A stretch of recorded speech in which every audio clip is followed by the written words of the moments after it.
बिस्मिल्लाहिर्रहमानिर्रहीम। अस्सलाम वालेकुम नाज़रीन, मैं जुनैद जहांगीर एक और वीडियो में आपको खुशामदीद। आप लोगों का सबसे पहले तो बहुत बहुत शुक्रिया जिस तरीके से आप लाइक कर रहे हैं और चैनल ग्रो करने में भी हेल्प कर रहे हैं, साथ साथ सब्सक्राइबर्स बढ़ते चले जा रहे हैं। I am really thankful to you even though I just started off और I am really thankful to you all, to my subscribers. और यहाँ पे एक जिस तरीके से मैसेजेस मुझे कुछ कमेंट्स मुझे मौसूल हुए, कुछ मैसेजेस मौसूल हुए और उसके अंदर कुछ कन्फ्यूजन बाज़ात लॉयर या कोई कंसल्टेंट्स जो होते हैं वो इस तरह की बात कर देते हैं आपकी, क्योंकि अब जहाँ तक मेरे इल्म में जो चीज़ें हैं, जिस तरह से कमेंट्स में मुझे ओमान से सिस्टर आयशा हैं, उन्होंने जिस तरीके से मुझसे कांटेक्ट किया और जो कमेंट किया, जो इन्फॉर्मेशन जो मैं उनको अब मैंने सोचा कि why not to make a video, बजाय इसके कि मैं फ़र्दन कमेंट्स के जवाब दूं, क्योंकि मैं पूरी तरह से फैमिली सिचुएशन नहीं समझता हूं उनकी। लेकिन मैं ये बताना चाहता हूं कि वहाँ पर मुख्तलिफ़ स्ट्रीम्स होती हैं, मुख्तलिफ़ ऑप्शंस, मुख्तलिफ़ आर्टिकल्स हैं जिसके अंदर आपकी जो फैमिली सिचुएशन होती है उसके मुताबिक आप अपना वहाँ पर फ़ाइल दाखिल कर सकते हैं और इमिग्रेशन का प्रोसेस जो है वो शुरू कर सकते हैं। हमारे इल्म में कि मिडल ईस्टर्न कंट्रीज़ की जब बात करते हैं, गल्फ़ कंट्रीज़ की जब बात करते हैं, स्पेशली पाकिस्तान के नेबरिंग जो कंट्रीज़ हैं, इंडिया, पाकिस्तान, बांग्लादेश के नेबरिंग कंट्रीज़, वहाँ पे होता ये है कि आप सारी उम्र भी वहाँ लगा दें, लेकिन वो सिटीज़नशिप का कोई ऐसा सीन नहीं होता, बल्कि हर साल या 2 साल या 3 साल बाद जो भी अकॉर्डिंग टू देयर रेजिडेंट जो स्टेटस होता है उसके मुताबिक उनको हर दफ़ा चार्ज भी करना पड़ता है, उनको फीसेस, उसकी भारी फीसेस देनी होती हैं और वो रेजिडेंस स्टेटस पे ही रहते हैं। तो ऑन द कॉन्ट्रेरी यहाँ यूरोपियन कंट्रीज़ में, या हम जैसे कि हम जानते हैं कि मगरबी ममालिक के अंदर जो डेवलप कंट्रीज़ हैं उनमें ये एक अच्छी बात है कि बाय द टाइम आप सिटीज़नशिप के एलिजिबिलिटी में आ जाते हैं। सो हैविंग सेड दैट, अब जैसे यूरोपियन कंट्रीज़ की बात कर रहे हैं और यूरोपियन कंट्रीज़ में हमारे इल्म में है कि पुर्तगाल जो है वो इमिग्रेशन के पॉइंट ऑफ व्यू से is a better country to go to and spend time and spend money and do your own business. So जिस तरीके से उन्होंने कहा कि अगर वो वीज़ा लेकर चले जाते हैं ओमान से पुर्तगाल, तो वहाँ पर किसी से उनकी बात हुई है, गालिबन कोई, I am not sure who they are, जिनसे बात हुई है, बट अगर कोई लॉयर है तो वो ज़ाहिर है कि पूरा सिनेरियो ही बताएगा आपको आपकी सिचुएशन के अंदर, क्योंकि अगर आपके हस्बैंड का उसमें उनके पास स्टेटस उनकी रेजिडेंसी के लिए जी जाता है, यानी कि उसको वर्क कॉन्ट्रैक्ट या वर्क परमिट ही वो रेजिडेंस TRC जो होता है वो आप उस पर काम भी कर सकते हैं, आप उस पर बिज़नेस कर सकते हैं, आपके पास ये राइट्स होते हैं। सो यहाँ ये समझना बहुत इंपॉर्टेंट है कि आपके बच्चे हैं तो बच्चों की एजेस क्या हैं। अगर उनकी एज 12 प्लस हैं तो ये आपके लिए और बेनिफिशियल है, फिर तो आपको TRC जो है वो 6 मंथ्स में भी नहीं और भी जल्दी मिल जाएगा। लेकिन इसके लिए मैं अलग से एक वीडियो कर दूंगा, क्योंकि मेरे कुछ बहुत अजीज़ दोस्त हैं, उनसे भी मेरी इस मौजू पे बात हुई थी, उन्होंने भी मुझे इस बारे में जो है वो फर्दर बताया था, और साथ ही साथ लॉयर से ख़ुद मेरी मीटिंग हुई और उस मीटिंग के अंदर मैंने ख़ुद उनसे ये दरियात भी किया, बिकॉज़ लॉयर ने मुझे भी ये मशवरा दिया था, बल्कि इनफैक्ट मैंने ही लॉयर को डिस्क्लोज़ करके बताया था कि भाई मैं अगर ख़ुद चाहता हूँ यहाँ पे आना, सो मेरे बच्चों की जो एजेस हैं वो 12 प्लस हैं, सो मुझ पे आर्टिकल 92 के तहत जो है वो चीज़ें फास्ट हो सकती हैं। तो लॉयर ने ज़ाहिर है कि एग्री किया और लॉयर ने बताया कि बिल्कुल इस तरह के हैं, और जो सर्टेन डॉक्यूमेंट्स हैं उसके लिए फिर मैं अलग से कोई वीडियो बना दूँगा उस आर्टिकल के ऊपर। तो सर्टेन डॉक्यूमेंट्स हैं वो आप सबमिट कराते हैं और फिर उसका जो फास्ट, एक तरह से बहुत ही वो फास्ट हो जाता है, 2-3 मंथ्स में हो जाता है।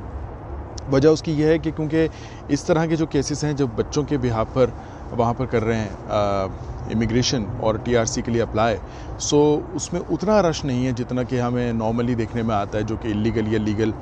रेजिडेंट्स वहाँ बनना चाहते हैं और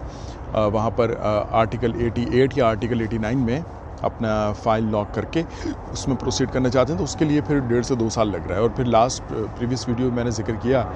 कि जब आप 6 मंथ्स के टैक्सेस दे देते हैं तो आप एलिजिबल हो जाते हैं फिंगर्स और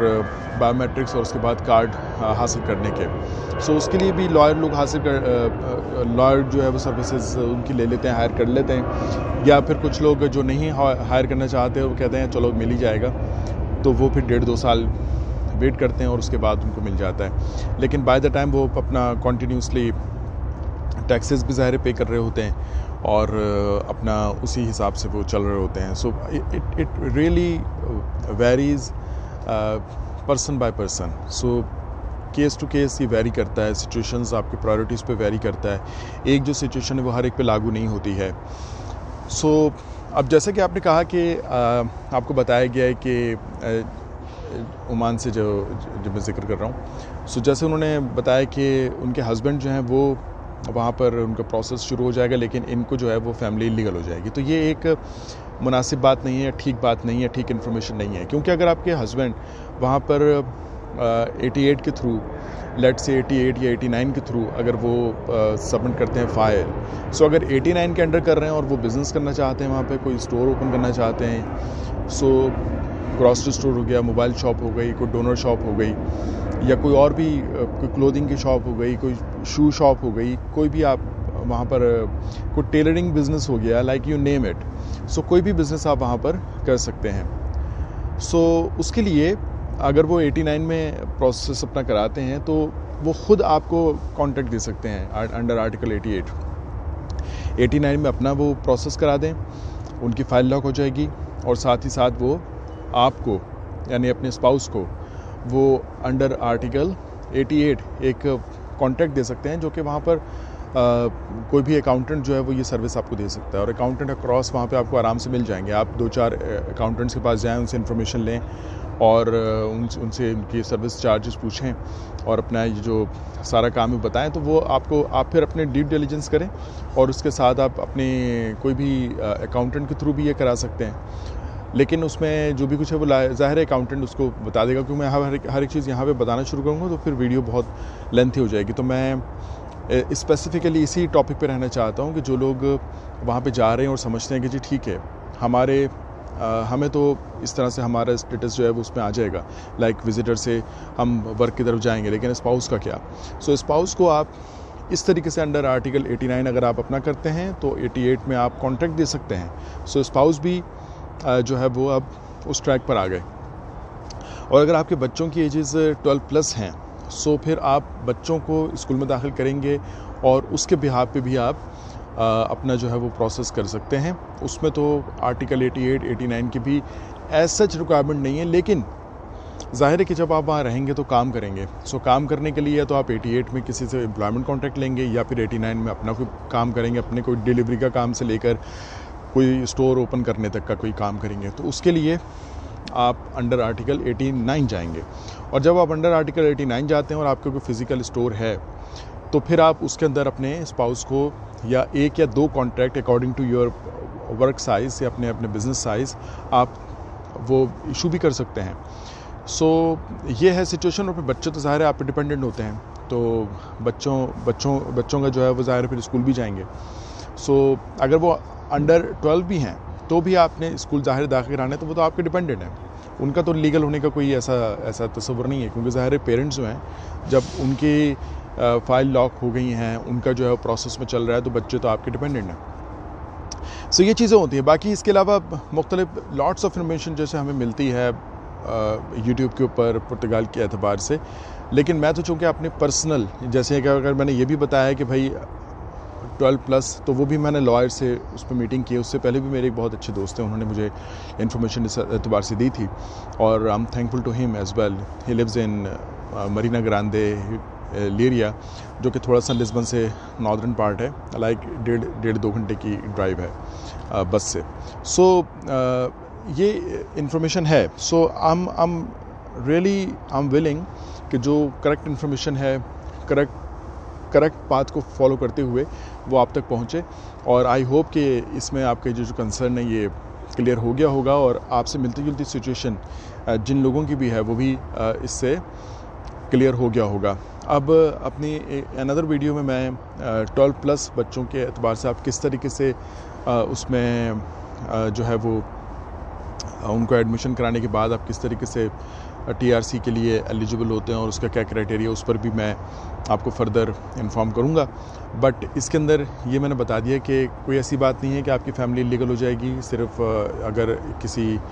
एक पेरेंट को या एक स्पाउस को जो है वो मिलता है टीआरसी की तरफ वो जाते हैं, अपनी फ़ाइल लॉक करते हैं, उनका जो है अगर लेट से